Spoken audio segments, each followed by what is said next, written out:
Hello designers, welcome back to uxuimania. നമ്മൾ UI designers ഒരു design ചെയ്ത് കഴിഞ്ഞാൽ ആ ചെയ്ത ഡിസൈൻസുകൾ വെബ്സൈറ്റായാലും മൊബൈൽ ആപ്ലിക്കേഷനായാലും ഒക്കെ തന്നെ കുറച്ച് ഫ്രണ്ട് എൻഡ് ഡെവലപ്പേഴ്സ് അതിനെ ഫ്രണ്ട് എൻഡ് കോഡ് ചെയ്ത് HTML ഒക്കെ ചെയ്ത് പ്രോഗ്രാമിംഗ് ഒക്കെ ചെയ്ത് കഴിഞ്ഞാണ് നമ്മുടെ ആ ഒരു ഫൈനൽ പ്രോഡക്റ്റ് പുറത്തു വരുന്നത്, അല്ലേ?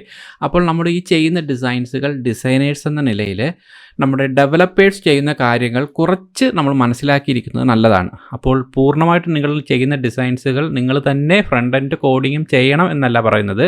അങ്ങനെ ചെയ്യുന്ന ഒരുപാട് ഡിസൈനേഴ്സ് ഉണ്ട്. നമ്മൾ ഡിസൈനും പ്ലസ് ഫ്രണ്ട് എൻഡ് ഡെവലപ്പിങ്ങും കൂടെ ചെയ്യുന്ന ഒരുപാട് ഡിസൈനേഴ്സ് ഉണ്ട്. അപ്പോൾ എല്ലാം നമുക്ക് എല്ലാവർക്കും HTML കോഡിംഗ് ഒക്കെ പഠിച്ച് അതിനെ ആ ഒരു ക്രിയേറ്റീവായ സൈഡിൽ നിൽക്കുന്ന പല ആൾക്കാർക്കും ഈ ഫ്രണ്ട് എൻഡ് കോഡിംഗ് എന്നൊക്കെ പറഞ്ഞു കഴിഞ്ഞാൽ കുറച്ച് ബുദ്ധിമുട്ടാണ്. പല ആൾക്കാരും അതിലേക്ക് പോകാൻ കുറച്ച് മടിയുള്ളവരാണ്. അപ്പോൾ ചെയ്യുന്ന ഡിസൈൻസുകൾ പൂർണ്ണമായിട്ടും ഫ്രണ്ട് എൻഡ് കോഡിംഗ് HTML ചെയ്യണം എന്ന് ഞാൻ പറയുന്നില്ല. പക്ഷേ നമ്മൾ ഫ്രണ്ട് എൻഡ് കോഡിങ്ങിൻ്റെ കുറച്ച് കാര്യങ്ങൾ മനസ്സിലാക്കിയിരിക്കുന്നത് എപ്പോഴും നമ്മുടെ ഡിസൈനിനെ വളരെ മെച്ചപ്പെടുത്താൻ സഹായിക്കും. ഓക്കെ, അപ്പോൾ ആ ഒരു കേസിൽ പറയുമ്പോൾ നമുക്ക് എടുത്തു പറയേണ്ടുന്ന ഒരു വാക്കാണ് ബൂട്ട്സ്ട്രാപ്പ് എന്ന് പറയുന്നത്. അപ്പോൾ ബൂട്ട്സ്ട്രാപ്പ് എന്താണെന്ന് അറിയണമെങ്കിൽ നിങ്ങൾ ജസ്റ്റ് ഗൂഗിളിലേക്ക് വന്നിട്ട് ബൂട്ട്സ്ട്രാപ്പ് ഒന്ന് ഗൂഗിൾ ചെയ്ത് കഴിഞ്ഞാൽ getbootstrap.com എന്ന് പറയുന്നൊരു വെബ്സൈറ്റ് നിങ്ങൾക്ക് കാണാം. അപ്പോൾ എന്തുകൊണ്ടാണ് നമ്മളിപ്പോൾ ഇന്ന് ഇത് പറയുന്നതെന്ന് വെച്ച് കഴിഞ്ഞാൽ ഒരു 10 വർഷത്തിന് മുമ്പേ ഏകദേശം എനിക്ക് തോന്നുന്നു 2010 കാലഘട്ടത്തിലാണ് ബൂട്ട്സ്ട്രാപ്പ് രംഗത്ത് വരുന്നത്. അപ്പോൾ ഒരു 2011 കൂടി ഇത് വളരെ ഫേമസ് ആയിട്ടുള്ള ഒരു ഡിസൈനേഴ്സിനെ സംബന്ധിച്ചിടത്തോളം വളരെ പ്രധാനപ്പെട്ട ഒരു വാക്കായി മാറി ബൂട്ട്സ്ട്രാപ്പ് എന്ന് പറയുന്നത്. അപ്പോൾ അവർ ചെയ്യുന്ന ഡിസൈൻസ് എല്ലാം ബൂട്ട്സ്ട്രാപ്പ് വഴി കോഡ് ചെയ്ത് നമ്മൾ ഫ്രണ്ട് എൻഡ് ചെയ്യുന്നൊരു അവസ്ഥയിലേക്ക് വന്നു. അതിൻ്റെ പ്രത്യേകത എന്താണെന്ന് ചോദിച്ചു കഴിഞ്ഞാൽ വളരെ പെട്ടെന്ന് റെസ്പോൺസീവ് ആയിട്ടുള്ള ഡിസൈൻസുകൾ ചെയ്യാൻ വേണ്ടിയിട്ട്. അപ്പം റെസ്പോൺസീവ് എന്താണെന്ന് നിങ്ങൾക്ക് അറിയായിരിക്കും. അപ്പോൾ നമ്മൾ എന്താണ് റെസ്പോൺസീവ്, അഡാപ്റ്റീവ് ഡിസൈനൊക്കെ എന്താണെന്നുള്ള ഓൾറെഡി നേരത്തെ വീഡിയോകൾ ചെയ്തിട്ടുണ്ട്. കണ്ടിട്ടില്ലാത്തവരോ അല്ലെങ്കിൽ റെസ്പോൺസീവിനെ കുറിച്ച് അറിഞ്ഞിട്ടില്ലാത്തവരാണെങ്കിൽ ആ വീഡിയോസുകളൊക്കെ ഒന്ന് കണ്ട് മനസ്സിലാക്കുക. എനിവേ, നമ്മൾ ചെയ്യുന്ന ഡിസൈൻസുകൾ റെസ്പോൺസീവായിട്ട് കോഡ് ചെയ്യാൻ വേണ്ടിയിട്ട് വളരെ പെട്ടെന്ന് നമുക്ക് വളരെ ഈസി ആയിട്ട് ചെയ്യാൻ പറ്റുന്ന രീതിയിലുള്ള ഒരു പ്ലാറ്റ്ഫോം രംഗത്ത് വന്നപ്പോൾ അതായത് ഈ ബൂട്ട്സ്ട്രാപ്പ് വളരെ ഫേമസ് ആയിട്ട് മാറി. ഓക്കെ, അപ്പോൾ എനിവേ നിങ്ങൾ ഈ ബൂട്ട്സ്ട്രാപ്പ് എന്ന് പറയുന്ന ഇവിടെ വന്ന് സെർച്ച് ചെയ്ത് ഗെറ്റ് ബൂട്ട്സ്ട്രാപ്പ് എന്ന് പറയുന്ന വെബ്സൈറ്റിലേക്ക് വരിക. ഗെറ്റ് ബൂട്ട്സ്ട്രാപ്പ് എന്ന് പറയുന്ന വെബ്സൈറ്റിലേക്ക് വന്നു കഴിഞ്ഞാൽ ഇതുപോലത്തെ ഇൻ്റർഫേസ് ആണ് കാണുന്നത്. ഇപ്പോൾ ബൂട്ട്സ്ട്രാപ്പിൻ്റെ 5.2 വെർഷനാണ്. നേരത്തെ മുതലേ പല വെർഷൻസുകളാണ്, 4ഉം 5ഉം ഒക്കെ മാറി ഇങ്ങനെ വരുന്നുണ്ട് വർഷങ്ങളായിട്ട്. ഇപ്പോൾ ന്യൂ ആയിട്ട് പറയുന്നത് വെർഷൻ 5.2 വന്ന് നിൽക്കുകയാണ്.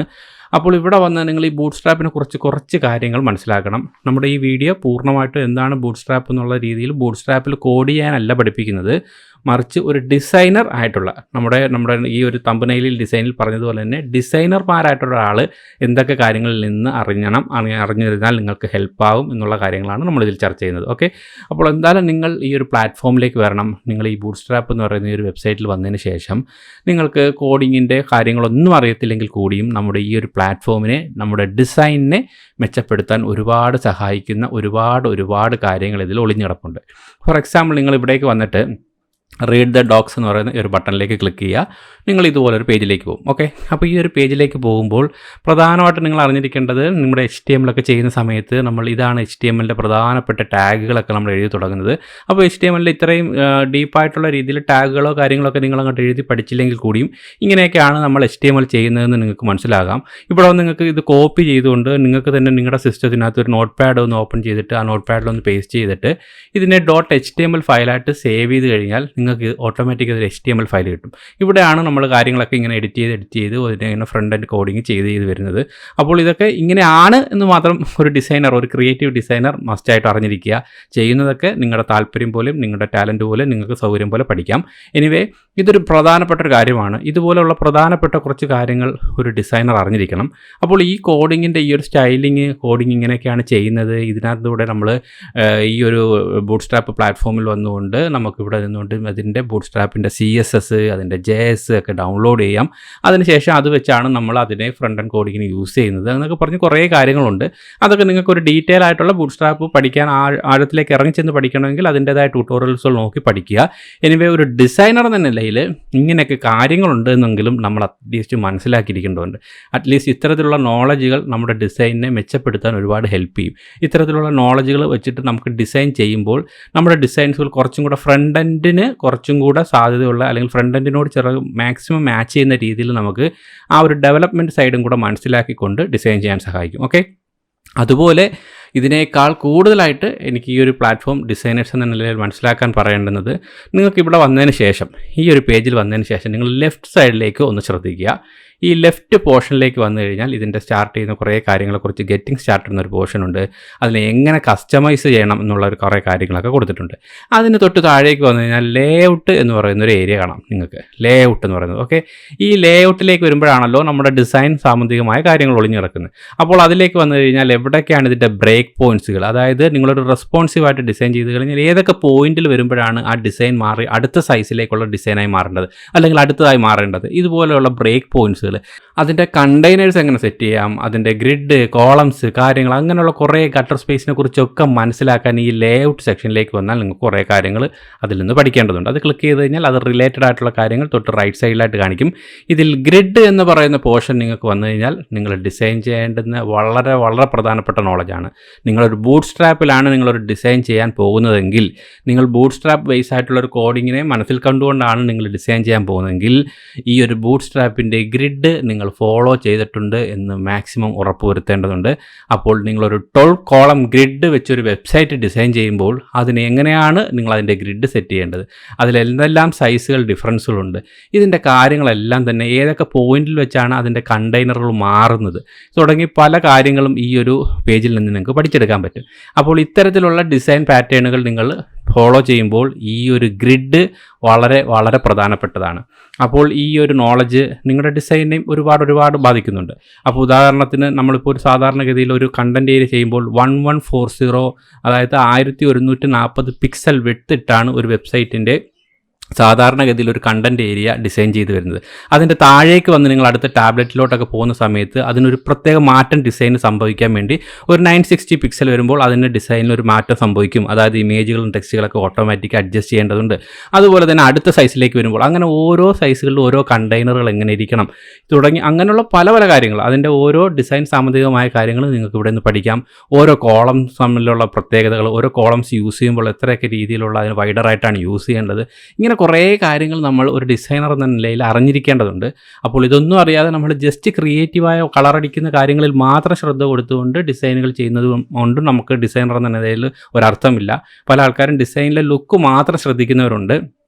ലുക്ക് വളരെ പ്രധാനപ്പെട്ട കാര്യമാണെങ്കിലും ലുക്കിനോടൊപ്പം തന്നെ ആ ചെയ്തിറങ്ങുന്ന ഡിസൈൻ എങ്ങനെയാണ് അത് ഫ്രണ്ട് എൻഡ് ഡെവലപ്പേഴ്സ് ചെയ്യുന്നത്, ഫ്രണ്ട് എൻഡ് ഡെവലപ്പേഴ്സിൻ്റെ പോസിബിലിറ്റീസും കൂടെ മനസ്സിലാക്കി ചെയ്യാൻ കഴിഞ്ഞാൽ അത് നമുക്ക് ഭയങ്കര പോസിറ്റീവായിട്ടൊരു കാര്യമാണ്. അത് നമ്മുടെ പ്രൊഡക്ടിവിറ്റി കൂട്ടും, നമ്മുടെ പ്രോഡക്റ്റുകൾ വളരെ പെട്ടെന്ന് നമുക്ക് ചെയ്ത് മാറ്റാൻ സഹായിക്കും. അങ്ങനെ ഒരുപാട് അഡ്വാൻറ്റേജസ് ആണ്. ഓക്കെ, അപ്പോൾ ഈ ഗ്രിഡ് സിസ്റ്റം മസ്റ്റായിട്ട് നോക്കേണ്ടതാണ്. ബാക്കി എല്ലാം നോക്കണം എങ്കിലും ഞാൻ ഗ്രിഡ് എന്ന് പറയുന്നത് വളരെ പ്രധാനപ്പെട്ടതാണ്. ഡിസൈനർ എന്ന നിലയിൽ അത് മസ്റ്റായിട്ട് നോക്കണം. ഓക്കെ, ഇനി അതിനേക്കാൾ കൂടുതൽ താഴേക്ക് നിങ്ങൾക്ക് വന്നു കഴിഞ്ഞാൽ ഇതിനകത്ത് കുറേ കാര്യങ്ങളല്ലാതെ കാണാം. ബൂട്ട്സ്ട്രാപ്പിൽ എങ്ങനെയാണ് ടൈപ്പോഗ്രാഫി സെറ്റ് ചെയ്യുന്നത്, എങ്ങനെയാണ് അതിൻ്റെ ഇമേജസിൻ്റെ കാര്യങ്ങൾ സെറ്റ് ചെയ്യുന്നത്. അപ്പോൾ റെസ്പോൺസീവായിട്ടൊരു ഇമേജ് സെറ്റ് ചെയ്യുമ്പോൾ എന്തെല്ലാം കാര്യങ്ങൾ ശ്രദ്ധിക്കണം, ഒരു തംബ്നെയിൽസ് ആയിട്ട് നിങ്ങളൊരു ഇമേജ് ഉപയോഗിക്കുമ്പോൾ എങ്ങനെയാണ് ഇരിക്കേണ്ടത്, ഇങ്ങനെ തുടങ്ങി കുറേ കാര്യങ്ങൾ ഇവിടുന്നുണ്ട്. അപ്പോൾ ഇത് ഞാനൊരു ഡെവലപ്പറല്ല, എനിക്കിതിൻ്റെ ആവശ്യമില്ല, ഇതൊരു ഡെവലപ്പർ ചെയ്യുന്ന കാര്യമാണ്, ഞാൻ ഡിസൈനർ മാത്രമാണെന്ന് ചിന്തിക്കുന്ന വ്യക്തികൾക്ക് ഈ ഒരു പേജിൽ നിന്നും, അഥവാ ഈ ഒരു getbootstrap.com എന്ന് പറയുന്നൊരു വെബ്സൈറ്റിൽ നിന്ന് കിട്ടുന്ന നോളജ് എന്ന് പറയുന്നത് ഒരുപാടാണ്. ഇനി അതിനെയൊക്കെക്കായി കൂടുതൽ എനിക്ക് നിങ്ങളോട് എടുത്തു പറയാനുള്ള കാര്യങ്ങൾ എന്ന് പറഞ്ഞു കഴിഞ്ഞാൽ, ഒരു വെബ്സൈറ്റുമായിട്ട് ബന്ധപ്പെട്ട് എന്തെല്ലാം ടൈപ്പ് ഓഫ് ഡിസൈൻ കോമ്പണൻസ് നമ്മൾ ഉപയോഗിക്കുന്നു എന്ന് പഠിക്കാൻ ഇതിലും നല്ലൊരു പ്ലാറ്റ്ഫോം വേറെ ഇല്ല എന്ന് തന്നെ പറയാം. കാരണം നിങ്ങളിവിടെ വന്ന് ലെഫ്റ്റിലേക്ക് നോക്കിക്കഴിഞ്ഞാൽ എങ്ങനെയാണ് ഫോംസുകൾ ഓരോന്ന് യൂസ് ചെയ്യുന്നത്. ഫോർ എക്സാമ്പിൾ ഫോം കൺട്രോൾ എങ്ങനെയാണ് യൂസ് ചെയ്യുന്നത്, ഒരു ഫോം നിങ്ങൾ ക്രിയേറ്റ് ചെയ്യുമ്പോൾ എന്തൊക്കെ കാര്യങ്ങൾ ശ്രദ്ധിക്കണം, അതുപോലെ തന്നെ നിങ്ങളൊരു ചെക്ക് ബോക്സ് അല്ലെങ്കിൽ ഒരു റേഡിയോ ബട്ടണും മറ്റൊക്കെ ചെയ്യുമ്പോൾ എന്തൊക്കെയാണ്, അതുപോലെ തന്നെ ഇൻപുട്ട്, അതുപോലെ പല കാര്യങ്ങളും നമ്മുടെ ഡിസൈനിൽ നമ്മൾ നിരന്തരമായി ഉപയോഗിക്കുന്ന ഡിസൈനുകൾ, പ്രത്യേകിച്ചും പുതുതായി വരുന്ന ആൾക്കാരാണെങ്കിൽ തുടക്കക്കാർക്ക് അതിൻ്റെ ടെക്നിക്കൽ നെയിം, പല ആൾക്കാർക്കും എന്താണ് റേഡിയോ ബോക്സ് അല്ലെങ്കിൽ എന്താണ് ചെക്ക് ബോക്സ്, ഇങ്ങനെയുള്ള റേഡിയോ ബട്ടനെ കുറിച്ചൊക്കെ പല ആൾക്കാർക്കും അറിയില്ല. അവർ ഡിസൈനിൽ കാണുന്ന പോലെ ഒരു വട്ടം ഇട്ട് വയ്ക്കുന്നു എന്നുള്ളതിലുപരി അത് ഇന്നതാണ്, അത് ഇന്ന പർപ്പസിന് ഉപയോഗിക്കുന്നു എന്നൊക്കെ പലരും ശ്രദ്ധിക്കാറില്ല. അപ്പോൾ അതൊക്കെ പഠിക്കാൻ ഇവിടെ വന്നു കഴിഞ്ഞാൽ അതിനുള്ള അവസരം കൂടാണ്. പലതരത്തിലുള്ള ഫോമുകൾ നിങ്ങൾക്ക് ഇവിടെ ആയിട്ട് കാണാം. ഇനി ഡിസൈൻ കോമ്പണൻസ് എന്ന് പറയുന്ന അടുത്ത സെക്ഷൻ, എടുത്തെടുത്ത് പറയേണ്ടുന്ന കാര്യം, ഡിസൈനേഴ്സിൻ്റെ വളരെ പ്രധാനപ്പെട്ട ഒരു ഏരിയ ആണിത്. ഇവിടെ വന്നു കഴിഞ്ഞാൽ ഓരോന്നും അക്കോർഡിയൻ എന്ന് നിങ്ങൾ സെർച്ച് ചെയ്ത് കഴിഞ്ഞാൽ, അക്കോർഡിയൻ എന്ന് ഇവിടുന്ന് നിങ്ങൾ എടുത്തു കഴിഞ്ഞാൽ എന്താണ് അക്കോർഡിയൻ, നമുക്ക് ഡിസൈനിൽ പലപ്പോഴും നിങ്ങൾ കാണുന്നതാണ് ഇതുപോലെ ആരോസുകളൊക്കെ വെച്ചിട്ട് ഇങ്ങനെ കാണുന്ന രീതി. ഇത് അക്കോർഡിയൻ എന്നാണ് പറയുന്നതെന്ന് അറിഞ്ഞുകൂടാത്ത ഡിസൈനേഴ്സ് നമുക്കിടയിലുണ്ട് എന്നുള്ളതാണ് സത്യം.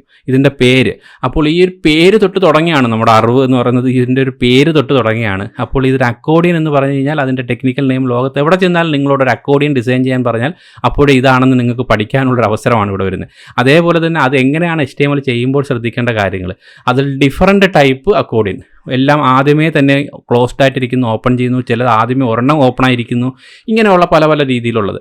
അപ്പോൾ ഇങ്ങനെ പല പല അക്കോർഡിയൻസുകൾ. അതേപോലെ എന്താണ് അലേർട്ട്സ് എന്ന് പറഞ്ഞാൽ നിങ്ങൾക്കറിയാം, സാധാരണ ഒരുപാട് അലേർട്ടുകൾ നിങ്ങൾ കാണാറുണ്ട് നിങ്ങളുടെ വെബ്സൈറ്റുകളിലൊക്കെ. അതിനുപയോഗിക്കുന്ന കളറുകൾ എങ്ങനെയാണ്, അതിൻ്റെ ഒരു കളർ കോമ്പിനേഷൻ എങ്ങനെയാണ്. അതുപോലെ തന്നെ ബാഡ്ജസ്, എന്താണ് ബാഡ്ജ്, ഒരു UI ഡിസൈൻ ചെയ്യുമ്പോൾ അറിഞ്ഞിരിക്കേണ്ടത് ഇതുപോലുള്ള ബാഡ്ജുകൾ എന്ന് പറഞ്ഞാൽ എന്താണ്, അതെങ്ങനെയാണ് ഇരിക്കേണ്ടുന്നത്. അങ്ങനെ ഒരു ടെക്നിക്കലി ഒരു UI ഡിസൈനർ അറിഞ്ഞിരിക്കേണ്ടുന്ന എല്ലാ കാര്യങ്ങളും എന്ന് തന്നെ ഞാൻ പറയും. ഇത് നിങ്ങൾക്ക് വളരെ പ്രധാനപ്പെട്ടാണ്. ഡിസൈൻ കോമ്പണൻസിൽ ഇവിടെ വന്ന് ബ്രെഡ് ക്രംബ് എടുക്കുകയാണെന്നിരിക്കട്ടെ. എന്താണ് ബ്രെഡ് ക്രംബ്? നമ്മൾ ഓരോ പേജ് പോയി അകത്തേക്ക് കയറി പോകുമ്പോൾ ആ യൂസറിന് അതേപോലെ അവന് തിരിച്ച് ഹോമിലേക്ക് പോകാൻ വേണ്ടിയിട്ട് ഈ പേജിലാണ് നിൽക്കുന്നതെങ്കിൽ അടുത്ത ബാക്കിലുള്ള പേജ്, അതൊക്കെ മേലെ ബാക്കിലോട്ടുള്ള പേജ്, ഇങ്ങനെയുള്ള പോകാനുള്ള എളുപ്പത്തിന് ഉപയോഗിക്കുന്ന ബ്രെഡ് ക്രംസുകൾ. ആ ബ്രെഡ് ക്രംസിൽ തന്നെ പല സ്റ്റൈലിലുള്ള ബ്രെഡ് ക്രംസുകൾ എന്ത് പർപ്പസിന് ഉപയോഗിക്കുന്നു, ഇങ്ങനെ കുറേ കാര്യങ്ങൾ ടെക്നിക്കലി നമ്മൾ മനസ്സിലാക്കേണ്ടതുണ്ട്. അതുപോലെ ബട്ടൺസ് ആയിരുന്നാലും, ബട്ടണിൻ്റെ ഗ്രൂപ്പുകളായിരുന്നാലും, അങ്ങനെ ഡ്രോപ്പ് ഡൗൺ, കൊളാപ്സ്, മൊഡാൽ, നാവ് ബാർ എന്ന് വേണ്ട, അങ്ങനെ നമ്മളെല്ലാ ഡിസൈനേഴ്സും നിരന്തരമായിട്ട് ഉപയോഗിക്കേണ്ടുന്ന കാര്യങ്ങളുടെ ഒരു നീണ്ട ലിസ്റ്റ് ഇവിടെ തന്നെയുണ്ട്. അത് പ്രധാനമായിട്ട് നിങ്ങൾ എടുക്കുന്നു, അതിൽ ക്ലിക്ക് ചെയ്യുന്നു, അത് എന്താണെന്ന് പഠിക്കാനുള്ള പോർഷൻ നമുക്ക് റൈറ്റ് സൈഡിൽ തരുന്നു, അതിൻ്റെ കോഡ് സെക്ഷൻ നോക്കുന്നവർക്ക് അത് തരുന്നു. അങ്ങനെ എല്ലാ അർത്ഥത്തിലും നമ്മളൊരു 100% ഒരു UI ഡിസൈനിൽ ഒരു വെബ്സൈറ്റ് ചെയ്യുമ്പോൾ നമ്മൾ അറിയേണ്ട എല്ലാ പോർഷൻസുകളും ഇവിടെ തന്നെ അവർ തരികയാണ്. അതുപോലെ ടൂൾ ടിപ്സ് ആയിരുന്നാലും ഒക്കെ തന്നെ. അപ്പോൾ ഇതെല്ലാം നമുക്ക് നമ്മുടെ ഓരോ നോളജാണ്. അതിനുശേഷം നിങ്ങൾക്ക് അതിന് വേണ്ടുന്ന കുറേ ഹെൽപ്പിംഗ് സാമ്പത്തികമായ കാര്യങ്ങൾ, അതിൻ്റെ കുറേ യൂട്ടിലിറ്റീസ് എന്തുവേണമെന്നൊക്കെ ഉള്ള കുറച്ചുകൂടെ ടെക്നിക്കലായ കാര്യങ്ങൾ നമുക്ക് വേണ്ട എന്ന് വെച്ചിരുന്നാൽ പോലും ആ ടെക്നിക്കലിലൊക്കെ ഉപരി ഡിസൈനർ എന്ന നിലയിൽ, നമ്മൾ ഈ ഒരു വീഡിയോയുടെ ഹെഡിങ് പറഞ്ഞതുപോലെ തന്നെ ഡിസൈനർ എന്ന നിലയിൽ ഒരു ഡിസൈൻ കോമ്പണൻസുകൾ എങ്ങനെ യൂസ് ചെയ്തിരിക്കുന്നു എന്ന് മനസ്സിലാക്കാനും പ്രധാനമായിട്ട് ഈ ഒരു പ്ലാറ്റ്ഫോമിനെ, അതായത് ഒരു ബൂട്ട്സ്ട്രാപ്പിനെ നിങ്ങൾക്ക് യൂസ് ചെയ്യാം. ഒരിക്കലും ബൂട്ട്സ്ട്രാപ്പ് യൂസ് ചെയ്യുക എന്ന് പറഞ്ഞാൽ അത് ഡെവലപ്പേഴ്സിൻ്റെ മാത്രം ഒരു റോളാണെന്നും പറഞ്ഞ് എഴുതി തള്ളരുത്. ഇതിൽ നിന്ന് നമുക്ക് കിട്ടുന്ന നോളജ് എന്ന് പറയുന്നത് ഒരുപാടാണ്. ഇനി ടോപ്പിലേക്ക് പോവുക. ഇവിടെ ആയിട്ട് ഒരുപാട് കാര്യങ്ങൾ നിങ്ങൾക്ക് ഇവിടെ എക്സാമ്പിൾസിൽ ക്ലിക്ക് ചെയ്ത് കഴിഞ്ഞാൽ ഇവിടെ വന്ന് സ്നിപ്പറ്റ്സിൻ്റെയും അതുപോലെ തന്നെ ഓരോ റിയൽ കമ്പോണൻസിൻ്റെ ഒക്കെ തന്നെ നമുക്ക് ഇവിടെ നിന്ന് കോഡ് കോപ്പി ചെയ്യാനുള്ള കുറേ എക്സാമ്പിൾസുകൾ നമുക്കായിട്ട് തരുന്നുണ്ട്. അതുപോലെ തന്നെ ബൂട്ട്സ്ട്രാപ്പിൽ യൂസ് ചെയ്യുന്ന ബൂട്ട്സ്ട്രാപ്പിൻ്റേതായിട്ടുള്ള കുറേ ഐക്കൺ സെറ്റുകൾ അവർ തരുന്നുണ്ട്. ഈ ഐക്കൺ സെറ്റുകൾ തന്നെയാണ് നിങ്ങളുടെ ഡിസൈനിൽ നിങ്ങൾ യൂസ് ചെയ്യുന്നതെങ്കിൽ വളരെ പെട്ടെന്ന് ഡെവലപ്പർക്ക് ഈ ഐക്കൺ അങ്ങോട്ടെടുത്ത് കോപ്പി പേസ്റ്റ് ചെയ്തുകൊണ്ട് നിങ്ങളുടെ ഡിസൈനിലിടാം. പെട്ടെന്ന് പണി തീരും. ഓക്കെ, അടുത്തായിട്ട് അതേപോലെ തന്നെ ടോപ്പിൽ വന്നിട്ട് ഇതിൻ്റെ കുറേ തീംസ് എന്ന് പറയുന്ന ലിങ്കിലേക്ക് നിങ്ങൾ പോയി കഴിഞ്ഞാൽ ഈ ബൂട്ട്സ്ട്രാപ്പ് യൂസ് ചെയ്തിരിക്കുന്ന കുറേ തീംസുകൾ പർച്ചേസ് ചെയ്യാനുള്ള ഒരു ഏരിയ ആണ്. അപ്പോൾ ഇതിൽ നിന്ന് നിങ്ങൾക്ക് കുറേ ഫ്രീ ആയിട്ടുള്ളത് ഉണ്ടെന്നുണ്ടെങ്കിൽ കുറച്ച് ഫ്രീ തീംസുകൾ എടുത്ത് നോക്കിയാൽ എങ്ങനെയാണ് ബൂട്ട്സ്ട്രാപ്പിൽ ഒരു സൈറ്റ് ചെയ്തിരിക്കുന്നത്, സൈറ്റിൻ്റെ അനന്ത സാധ്യതകൾ എല്ലാം മനസ്സിലാക്കാം. ഇനി ഇതിൻ്റെ കണക്ക് പെയ്ഡ് ഒരു വെർഷനിലേക്ക് പോയാലും നിങ്ങൾക്ക് പെയ്ഡ് അല്ലെങ്കിൽ കൂടിയും നിങ്ങൾക്ക് അതിൻ്റെ ലൈവ് പ്രിവ്യൂ കണ്ടുകൊണ്ട് എങ്ങനെ ചെയ്തിരിക്കുന്നതെന്നൊക്കെ മനസ്സിലാക്കാൻ സഹായിക്കും. അങ്ങനെ എല്ലാ അർത്ഥത്തിലും ഒരു ഡിസൈനർ എന്ന നിലയിൽ ഈ ഒരു പ്ലാറ്റ്ഫോം, ഈ ഒരു ബൂട്ട്സ്ട്രാപ്പ് എന്ന് പറയുന്ന പ്ലാറ്റ്ഫോം നിർബന്ധമായിട്ടും എക്സ്പ്ലോർ ചെയ്തിരിക്കണം. പിന്നെ കുറച്ചുകൂടെ ടെക്നിക്കലി ഒരു ഫ്രണ്ട് എൻഡ് ഡെവലപ്പർ ആകാൻ ആഗ്രഹിക്കുന്നവരാണെന്നുണ്ടെങ്കിൽ തീർച്ചയായിട്ടും ഇതിൻ്റെ കോഡൊക്കെ ഡൗൺലോഡ് ചെയ്ത് ആ കോഡ് എങ്ങനെയാണ് HTML, JavaScript ഒക്കെ നിങ്ങളുടെ HTMLലേക്ക് കടത്തുന്നത്, അതെങ്ങനെയാണ് അത് ഉപയോഗിക്കുന്നത്, എങ്ങനെയാണ് ഈ ചെയ്ത ഡിസൈനിനെ അതിന് കൃത്യമായിട്ട് റെസ്പോൺസീവായിട്ട് കോഡ് ചെയ്യുന്നുള്ള കാര്യങ്ങളും കൂടെ ഒക്കെ പഠിക്കാം. അങ്ങനെ ഒരു കോഡിംഗ് സെൻസ് അല്ലെങ്കിൽ ഒരു കോഡിംഗ് ഇൻട്രസ്റ്റ് ഉള്ള ഡിസൈനേഴ്സ് ആണെന്നുണ്ടെങ്കിൽ നിങ്ങൾക്ക് ക്രിയേറ്റീവായി ഡിസൈൻ ചെയ്യാൻ പറ്റും. അതേ ഡിസൈൻസുകൾ നിങ്ങൾക്ക് ഫ്രണ്ട് എൻഡ് കോഡ് ചെയ്യാനും പറ്റും. ഓക്കെ, അപ്പോൾ ഈ രണ്ട് കാര്യങ്ങളും മനസ്സിലാക്കാൻ കഴിയും. അതിനൊക്കെ ഏറ്റവും എളുപ്പമായ ഒരു പ്ലാറ്റ്ഫോമാണിത്. അതുകൊണ്ട് ഈ ബൂട്ട്സ്ട്രാപ്പ് എന്ന് പറയുന്നത് നമ്മുടെ ഇടയിലെ എല്ലാ ഡിസൈനേഴ്സും നിർബന്ധമായിട്ടും അത്യാവശ്യം കാര്യങ്ങളെങ്കിലും മനസ്സിലാക്കിയിരിക്കണം. ഇതിൽ നിന്ന് ഈ കിട്ടുന്ന നോളജുകളെല്ലാം നിങ്ങൾ മാക്സിമം നിങ്ങൾ എക്സ്പ്ലോർ ചെയ്യണം. അത് നിങ്ങളുടെ ഡിസൈനിനെ ഒരുപാട് ഹെൽപ്പ് ചെയ്യും. ഓക്കെ, അപ്പോൾ എന്തായാലും ഇത് എല്ലാ ഡിസൈനേഴ്സിൻ്റെ അടുത്ത് നിങ്ങൾ എത്തിക്കുക.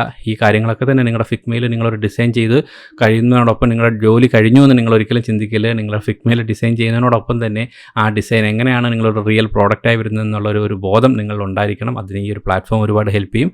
അപ്പോൾ എന്തായാലും യൂസ്ഫുൾ ആണെങ്കിൽ മറ്റുള്ളവരിലേക്ക് എത്തിക്കുക. അതുപോലെ തന്നെ നമ്മുടെ നമ്മുടെ ഒരു ഡിസൈൻ വിത്ത് uxuimania എന്ന് പറയുന്ന വെബ്സൈറ്റിൽ നിങ്ങൾക്ക് വന്നു കഴിഞ്ഞാൽ കാണാം. ഫിഗ്മയിലേക്ക് പ്രവേശിക്കുന്നവരാണെങ്കിൽ ഫിഗ്മയുടെ ബേസിക് ഒരു ട്യൂട്ടോറിയൽ, അതുപോലെ തന്നെ ഫിഗ്മയുടെ ഒരു ഇൻ്റർമീഡിയറ്റ് ആയിട്ടുള്ള ഒരു ലെവലിലുള്ള ഒരു ട്യൂട്ടോറിയൽ, ഇങ്ങനെ കുറേ ട്യൂട്ടോറിയൽസുകളൊക്കെ തന്നെ പേ ചെയ്ത് നിങ്ങൾക്ക് മേടിച്ച് നല്ല രീതിയിൽ പഠിക്കാനുള്ള ചില ഒരു അവസരം കൂടെ ഉണ്ട്. അപ്പോൾ ഇത് അറിഞ്ഞുകൂടാത്തവരാണെങ്കിൽ ഈ ഒരു പ്ലാറ്റ്ഫോമിലൂടെ വന്ന് ഇത്തരത്തിലുള്ള ട്യൂട്ടോറിയലും കൂടെയൊക്കെ തന്നെ പർച്ചേസ് ചെയ്തൊക്കെ കുറേ കാര്യങ്ങൾ മനസ്സിലാക്കാനും കൂടെയൊക്കെ ശ്രമിക്കുക. നമ്മളെല്ലാം യൂട്യൂബിൽ നിന്ന് ഫ്രീ ആയി മാത്രം പഠിക്കത്തുള്ളൂ എന്നുള്ള ഒരു വ്യവസ്ഥ മനസ്സിൽ കീപ്പ് ചെയ്യാതെ ചില അഡ്വാൻസ് ആയിട്ടുള്ള കാര്യങ്ങളൊക്കെ പഠിക്കണമെങ്കിൽ ചില സ്ഥലത്ത് നമ്മൾ പേ ചെയ്യേണ്ടുന്ന ആവശ്യമുണ്ടെന്ന് നിങ്ങൾക്കറിയാം. അപ്പോൾ അങ്ങനെയുള്ള അവസരങ്ങളും കൂടെ നിങ്ങൾ ദയവായി ഇടയ്ക്കിടയ്ക്കൊക്കെ ഒന്ന് യൂട്ടിലൈസ് ചെയ്യണം. അപ്പോൾ ഇത്തരത്തിലുള്ള എല്ലാ പ്ലാറ്റ്ഫോമുകളും നമുക്ക് ഫ്രീ ആയാലും പെയ്ഡ് ആയാലും ഒക്കെ തന്നെ നമ്മൾ പഠിച്ചെടുക്കുന്നത് നമ്മുടെ ഇൻഡസ്ട്രിയെ അല്ലെങ്കിൽ നമ്മുടെ സ്കില്ലുകളെ നമ്മുടെ മാക്സിമം അത് ഷാർപ്പൺ ചെയ്യാനും ഇൻഡസ്ട്രിയിൽ നമുക്ക് നല്ലൊരു സ്ഥാനം ഉണ്ടാക്കിയെടുക്കാനാണ്. അപ്പോൾ ഇതെല്ലാം നോളജുകളാണ്. ഇതെല്ലാം നിങ്ങളെ നിൽക്കുന്ന ജോലി, നിങ്ങളുടെ ചെയ്തുകൊണ്ടിരിക്കുന്ന ജോലി, ഡിസൈനിങ് എന്നുള്ള ജോലിയെ ഒരുപാട് ഷാർപ്പണാക്കും, ഒരുപാട് മെച്ചപ്പെട്ട ലെവലിലേക്ക് നയിക്കും. ഓക്കെ, അപ്പോൾ തീർച്ചയായിട്ടും ഈ വീഡിയോ ഇഷ്ടപ്പെട്ടെങ്കിൽ നിങ്ങളുടെ സുഹൃത്തുക്കൾ കൂടെ ഷെയർ ചെയ്യുക. നമ്മുടെ ചാനൽ സബ്സ്ക്രൈബ് ചെയ്തിട്ടില്ലെങ്കിൽ ദയവായി ചാനൽ സബ്സ്ക്രൈബ് ചെയ്യുക. അപ്പോൾ ഡിസൈനേഴ്സിന് ഹെൽപ്ഫുൾ ആവുന്ന മറ്റൊരു ഇൻഫോർമേറ്റീവ് വീഡിയോ ആയിട്ട് വീണ്ടും കാണാം. Bye guys.